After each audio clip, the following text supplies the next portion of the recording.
So, how bad is AI and technology actually going to be for most people? So, I've been looking at this for quite a while, and the reason why is because obviously I have kids, and even before then, I was thinking about the future and technology and how exactly I want to prepare my children for the world. Um, I've been thinking about, well, what kind of jobs are going to exist for them when they get older. A lot of the entry level jobs that I was familiar with, going to a movie theater, turning a ticket stub, or going to work at McDonald's, or any of that kind of like fast food stuff. Those are pretty common employment opportunities. So I wasn't really sure what the future was going to hold for my children. And so I started to think about it. Well, anyways, so I've been looking into it for a while, and not too long ago, I read a book called "The War on Normal People" by Andrew Yang. Now, the dude's running for president, and I'll try to, for this particular video, avoid that topic too in depth because it's not a political channel. But the guy brings up a lot of points. Basically, he's kind of like the only one talking about technology. It's his entire platform. Now, so what are some interesting things that he kind of talks about, and I learned from the book? Well, for one thing, I did not realize how intense AI has gotten, and since then, I've actually been looking into it a lot more. And yeah, it's going to replace a lot more jobs than we think. So there's the obvious jobs, right? So if you work in a job that involves a lot of manual labor, that's absolutely getting automated away because a robot is significantly cheaper, and you don't have to pay taxes or anything like that, right? So the robots are cheaper, but the manual stuff we kind of all knew was coming, and that's basically the Industrial Revolution, which is not a big deal. We recovered from the Industrial Revolution. It created actually more jobs than before. So what makes this different? Well, AI has the ability to learn and do complex problem solving that we normally just associate with humans. Only humans can do this kind of job or whatever. But it's crazy. They're showing everything from Google's like DeepMind, where it can make paintings. It's been able to produce a type of music. Even in the arts field, I've seen a TED talk where graphic artists could actually be using AI to help come up with a lot of concept art. Video game artists will have a lot of AI that will end up replacing a lot of like scenery and landscapes and that kind of stuff, and they can just automate, make huge variations, and the human can still go in there, but you're lowering the amount of value that they bring to the table with their creativity and their and what they can what they need to do, because there's also deadlines, and cost is everything.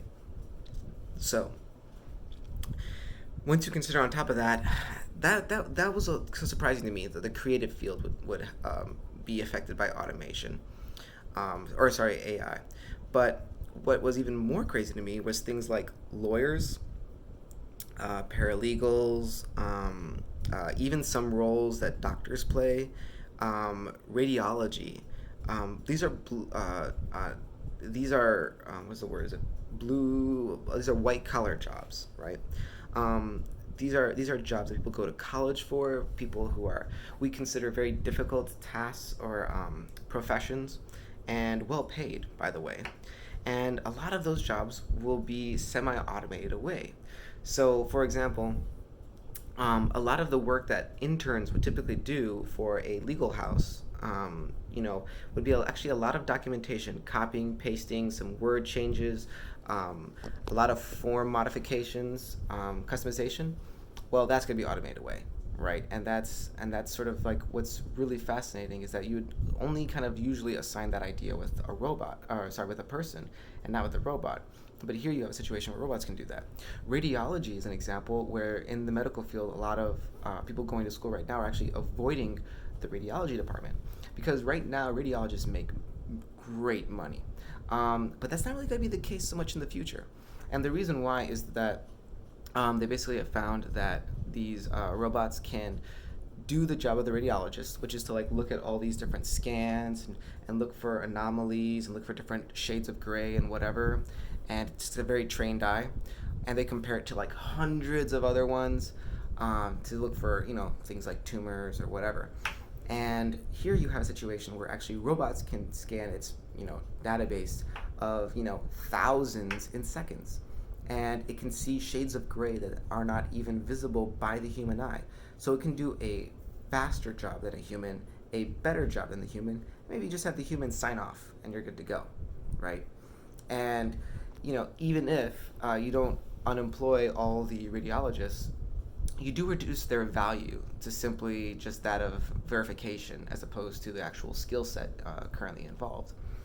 So with that, um, that's kind of just sort of this crazy obstruction that's about to happen.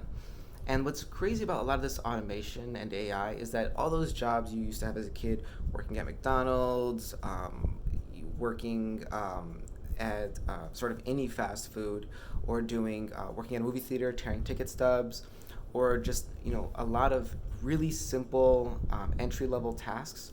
Those tasks are going to get automated away. If they can, they will. And what's crazy is the number of jobs that are being displaced will not offset the number of jobs that are created by AI, which is kind of like the difference between the Industrial Revolution and the AI. And it'll be exponential because those new jobs that get created that produce a few new jobs will also be automated away, and so on and so forth. It's just a different kind of way of thinking about things because AI is not just this mechanical beast that we're thinking of traditionally. It's not like the Industrial Revolution. It's different because AI can think, it can problem solve, it can figure things out, and typically do them better if it can. So now there's certain jobs that cannot be replaced as easily. A lot of trade jobs cannot be replaced as easily. Things like plumbers, electricians, things that involve you to physically be at a location and use your skill set sort of on the fly there. Those are things that basically are more difficult to automate away and won't be done for a very, very long time. Now, in Andrew Yang's book, The War on Oil People, he proposes a number of solutions to address these, but a lot of it's actually pretty depressing, just talking about all the stats that we really need to address. But what I wanted to bring up was, well, what about, developers? Are we safe? Kind of. I mean, so we've been talking about things like Wix and Squarespace for a while, and as web developers, those have kind of been like the only real risk we've thought about. And we understand those are kind of like different marketplaces, but the reality is that there are some things that are going to be changing, and ultimately those will eventually get better. What also happened too is I did see a TED talk about this guy, and what makes AI so interesting is he was using AI, and I don't really understand how this part works, but he was building software, and that software was learning how to build other software, and that software that was building was learning how to build other software, and so on and so forth. And somewhat the software is mostly being helped and aided by itself. Now, this is good because, I mean, it's less work for the programmer, and it kind of offsets some of their workload. It's just interesting to me that things that we tend to associate as being safe aren't necessarily going to be safe. And here's the thing. Trucks, customer service call representatives, and cashiers are the three most common jobs in the United States. The most common, right? AI is going to replace cashiers. We're already starting to see that happen. AI is going to also replace customer service. Google's already done Duplex, and they're working on making that seamless as much as possible. And then you also have truck drivers, which apparently is the most common. I didn't realize that. But so you have truck drivers, and you have states that basically rely on truck driving as their main commodity, and you're about to automate away all those truck drivers. Now, there's obviously a gradual phase where basically the value of the truck driver will just go down. Now, without saying too much, I'm involved in a project that is very aware of the truck driving situation. And how they go about that is kind of It just kind of depends, but it could be as simple as lowering the cost of the value of the truck driver, so you only need one for a few fleet that follow him, right? Or you have truck drivers that are doing it remotely. I mean, there's a lot of different approaches and ideas, but the reality is that there's only a few parts that they haven't figured out yet with the automated process, and once they do, those are entire states that are going to be drastically affected by this. And you can't just teach everybody how to code. One, for those of you who do code, you know that it's not really for everybody, and it's a different kind of thing for those developers who are um, not everybody's going to be a developer. Not everybody wants to be a developer. Then for those of us who are developers, you have this giant influx of people in the development world. Now that of course lowers our value, but you also have a situation where there's already a giant market gap anyways, so things will eventually kind of figure their way out of that. So I don't know if you can think of web development as the entire future right now, but I mean we'll be safe for a while. Um, Anyways, but I think it's just really, really important to that to people's attention is that technology is coming, and AI automation is a real, genuine threat, if for no other reason than the massive job displacement it's going to create within the marketplace.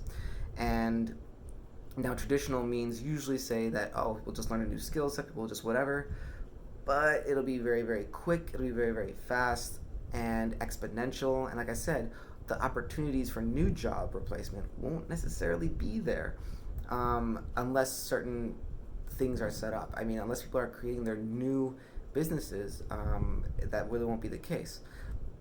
Now, there's another YouTuber who uh, I've heard a few different YouTubers talk about this to some degree, and I do agree that we are in the future leaning towards a future of the gig economy, which actually I should probably make that a separate video talking about that. Yeah, I'm gonna cut that off.